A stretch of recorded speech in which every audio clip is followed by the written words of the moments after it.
नमस्कार, स्वागत है आपका हिमाचल प्रदेश न्यूज़ में और मैं हूं भानु प्रकाश निगम। कचरा प्रबंधन पूरी दुनिया के लिए एक सिरदर्द बन गया है और एक अभिनव पहल के तहत वेस्ट वॉरियर संस्था ने नगर निगम के साथ एक टाइप किया है और ट्रिपल आर की एक योजना लेके आए हैं। किस तरह की योजना है, हमारे साथ नवीन जी मौजूद हैं, उनसे हम बातचीत करेंगे। नवीन जी, ये सबसे पहले तो जहन में बात आ रही कि ट्रिपल आर क्या है, किस तरह का एक कचरा प्रबंधन आप लोगों का है। भानु जी, पहले तो मैं आपका धन्यवाद करना चाहूँगा, आपके चैनल का धन्यवाद करना चाहूँगा जो आप यहाँ पर आए और इस पूरी मुहिम को जो है आज आप इसकी कवरेज कर रहे हैं। तो मेरे अगर इस तरफ देख पाएंगे तो जो ट्रिपल आर की आपने बात करी है तो रिड्यूस, रीयूज़ और रीसाइकिल, जी, ये भारत सरकार का जो शहरी विकास मंत्रालय है उनके द्वारा 15 दिन की पूरी जो है मिशन लाइफ, मेरी लाइफ मेरा स्वच्छ शहर कैंपेन जो है वो उसकी शुरुआत की गई है। और नगर निगम देहरादून में जहाँ पर भी हम लोग बैठे हैं यहाँ पर एक केंद्र स्थापित किया गया है और इसके अंतर्गत लोगों से यह अपील की जा रही है कि उनके पास कोई भी ऐसा चीज़ें हों जो उनके उपयोग में ना हो लेकिन वो किसी और के उपयोग में आ सकती हैं। जैसे जूता हो सकता है, कपड़े हो सकते हैं, खिलौने हो सकते हैं, इलेक्ट्रॉनिक का कोई सामान हो सकता है, किताबें कॉपियाँ हो सकती हैं। तो वो तमाम चीज़ें लोग दान स्वरूप जो है बाहर निकालें और ऐसे लोगों के लिए दें जिनको उसकी ज़रूरत है। जी। जी। संगीत, जो कचरा प्रबंधन का कॉन्सेप्ट है वो जो है भारत सरकार की ओर से आपकी तरफ आया है, लेकिन आप पहले से ही इस कचरे प्रबंधन के लिए देहरादून को, उत्तराखंड को, पूरे देश भर को स्वच्छ कराने की एक मुहिम को लेके चल रहे हैं। तो उस मुहिम में ये कितना जो है जुड़ पाया है? देखिए, वेस्ट वॉरियर संस्था जो है अभी नगर निगम देहरादून को पूरा अपना सहयोग दे रही है। इस मुहिम को जन जन तक पहुंचाने के लिए हमारे द्वारा, नगर निगम के द्वारा 50 केंद्र की स्थापना की गई है जो कि पूरे देहरादून के अंदर है। कोई अगर नगर निगम देहरादून तक नहीं पहुंच सकता है, उसका घर बहुत दूर है, तो वहाँ पर भी उसको एक केंद्र आसपास मिलेगा जहाँ पर वो अपना सामान दे सकता है। लोगों को जागरूक करना, लोगों को कचरे का सही प्रबंधन सिखाना, कैसे गीले कचरे से खाद बन सकती है, कैसे सूखा कचरा वापस रिसाइकिल हो सकता है, यही सारी मुहिम का जो है एक हिस्सा है और इसी मुहिम को आगे संस्था लेकर के चल रही है। कचरा प्रबंधन के लिए सर एक मॉडल जो है नथुआ वाला वार्ड में जिस तरह से बना है, वहाँ पर जो रिसाइकिल और तमाम जो सूखा कूड़ा, गीला कूड़ा और उसका जो प्रबंधन होता है, उस तरह का जो प्रबंधन है, आपको नहीं लगता है कि वो पूरे पहले तो पूरे उत्तराखंड में, नहीं तो पूरे देहरादून में ये होना ही चाहिए? बिल्कुल आपने ठीक कहा है सर। आपको बताना चाहूँगा कि देहरादून में पूरे 100 वार्ड्स हैं हमारे पास नगर निगम क्षेत्र के अंदर और यहाँ पर कुल 2 ही ऐसे वार्ड हैं। वार्ड नंबर 97 हर्रा वाला, जहाँ पर अपना पूरा एक मटेरियल रिकवरी सेंटर बना हुआ है, और दूसरा वार्ड नंबर 100 नथुआ वाला, जहाँ पर ये सेम कार्य किया जा रहा है। आपका कहना बिल्कुल जायज़ है और हमारी भी यही मांग रहती है कि कम से कम 5 वार्ड को मिलाकर के एक ऐसा सेंटर बनना चाहिए जहाँ पर लोग अपने कचरे को अलग करके दे सकें और उस कचरे को पुनः उपयोग हेतु आगे प्रयोग में लाया जा सके। देखिए, हम हर बार कहते हैं कि कचरा जो है बहुत बड़ी समस्या बनता जा रहा है और आप जानते भी हैं कि हर बार एक मुहिम चलाई जाती है कि कचरे को अलग किया जाए, क्योंकि यही एक समस्या का समाधान भी है। जहाँ लोगों ने कचरे को अलग करना सीख लिया, गीले कचरे से खाद बनानी सीख ली और सूखे कचरे को वापस रिसाइकलिंग के लिए भेजना शुरू कर दिया, तो ये समस्या का जो जो अभी कहा जाता है कि जो चैलेंज है, चुनौती है, वो अपने आप जो है हल में जो है तब्दील हो जाएगी।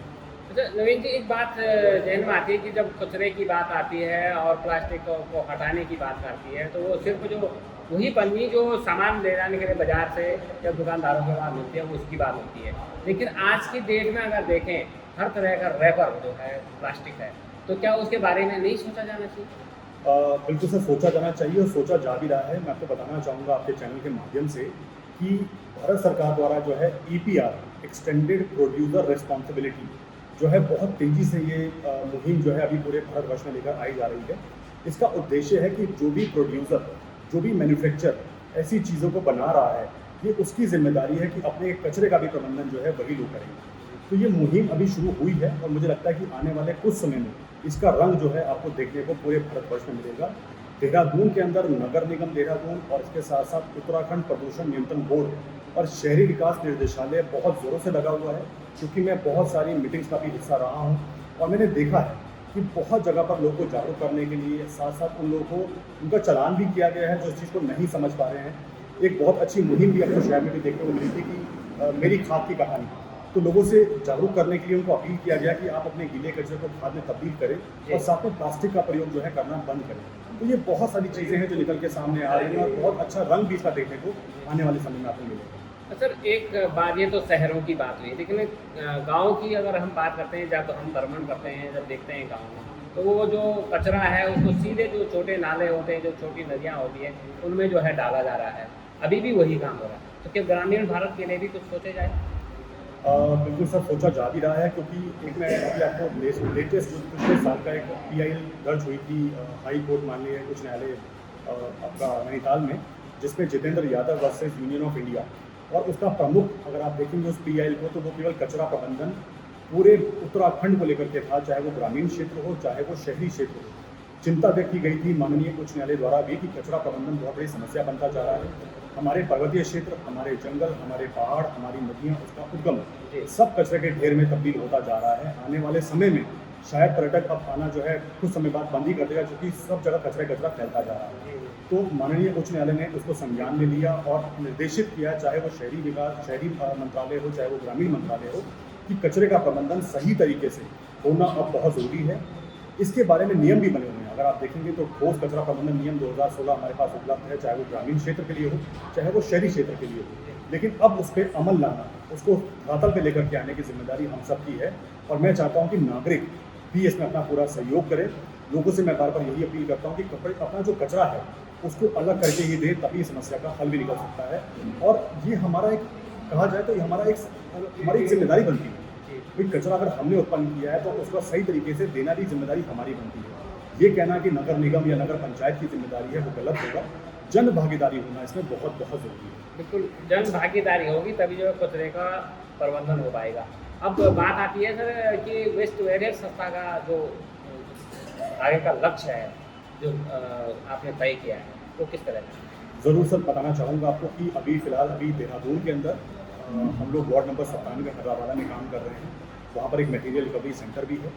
इसके साथ साथ पर्वतीय क्षेत्रों में, जिसमें उत्तराखंड और हिमाचल प्रदेश है, वहाँ पर हम लोग कार्य कर रहे हैं। और हमारा पूरा प्रयास है कि जल, जंगल और ज़मीन, इनको बचाने के लिए हम पूरा प्रयासरत रहेंगे। जहाँ जहाँ तक हो सकता है लोगों तक अपनी इस मुहिम को लेकर पहुँचेंगे, लोगों को कचरे के प्रबंधन के बारे में बताएंगे, और मुझे आशा है, पूरी उम्मीद है कि लोग हमारा साथ देंगे।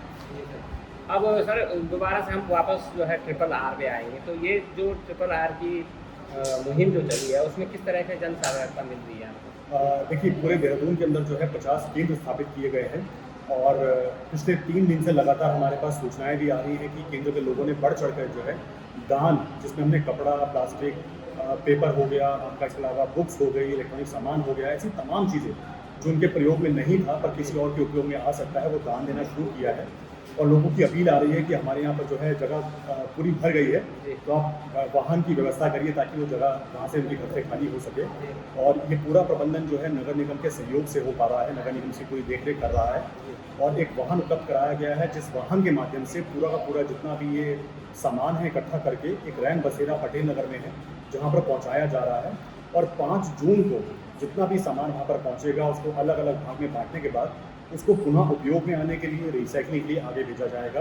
जितना भी कपड़ा हमारे पास पहुँचेगा उसको ऐसे संस्थाओं को दिया जाएगा जो उसका बैग बना सकते हैं, थैला बना सकते हैं। जूते चप्पल जो हैं वो हो सकता है कि आश्रम को या फिर ऐसे लोगों को दिया जाए जिनकी को ज़रूरत है। इसी तरह बहुत सारी किताबें हमारे पास पहुँच रही हैं, और कोशिश की जाएगी कि जितनी भी लाइब्रेरी देहरादून में उपलब्ध हैं वहाँ पर पढ़ने के लिए जो है वो उनको दान स्वरूप दिया जाए। ऐसी तमाम चीज़ों को, हमारा पूरा जो लक्ष्य है वो यही है कि उस ज़रूरतमंद तक वो चीज़ें पहुँचे जिसकी उसको ज़रूरत है। सर अंत में अब कूड़ा प्रबंधन जो बहुत ही बड़ी समस्या पूरी दुनिया के लिए हो गया है, आपका मैसेज जो आप इसमें धरातल में काम कर रहे हैं? देखिए भानु जी, एक बहुत छोटा शब्द मैं कहूँगा, कूड़ादान। आप समझ सकते हैं कि कूड़े के साथ दान को शब्द को जोड़ा गया है, पर हम दान के महत्व को समझते नहीं। दान वो तभी हो सकता है जब वो किसी के भले कार्य में लगाया जाए। अब कूड़े को दान के साथ अगर जोड़ा गया है तो उसका कुछ ना कुछ कारण जरूर होगा। तो कारण यही था कि कूड़े को लोग समझें और उसको अलग करके ही दें, क्योंकि जब अलग होगा, सोचिए आप, जब प्लास्टिक, पेपर, गत्ता, कांच, ये जो सूखा कचरा जब ये अलग होगा और रिसाइकलिंग के लिए अलग से जाएगा, इसके साथ साथ जो गीला कचरा है उससे खाद बनाई जाएगी, तो कचरे की समस्या अपने आप खत्म हो जाएगी। तो ये दान का जो महत्व है ये समझने की ज़रूरत अब आ चुकी है। अक्सर होता है कि घर से लोग अपने कूड़े को पूरा एक साथ मिक्स कर देते हैं, उसमें टूटी कांच भी होती है, सैनिटरी पैड्स भी हैं, डाइपर भी हैं, तमाम घर का जो कूड़ा आप समझ सकते हैं वो सब उसमें आ जाता है। उसको फिर बाद में सोचा जाए, मतलब इस पर सोचा जाए कि इसको अलग किया जा सकता है, तो वो संभव नहीं हो पाता है। तो मेरी हर जन से यही अपील है आपके चैनल के माध्यम से कि जब भी गाड़ी को कूड़ा दें तो कूड़ा अलग करके ही दें।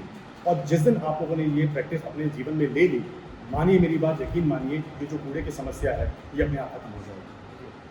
तो ये थे हमारे साथ वेस्ट अवेयरनेस संस्था के संस्थापक नवीन जी, जिनका साफ तौर पर कहना है कि अगर कूड़ा प्रबंधन में आप अपना सहयोग देना चाहते हैं तो कूड़ेदान के महत्व को समझना जरूरी है। आपको फिर मिलेंगे एक नए वीडियो के साथ, तब तक के लिए नमस्कार।